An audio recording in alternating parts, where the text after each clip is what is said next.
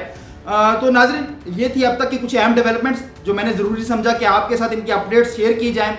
آپ کی تمام اپڈیٹس کے حوالے سے کیا رائے ہے، آپ نے کمنٹ باکس میں اپنی رائے کا اظہار ضرور کرنا ہے. اسی کے ساتھ اپنے میزبان رومیل طارق گل کو دیجیے اجازت. اللہ نے کے بعد.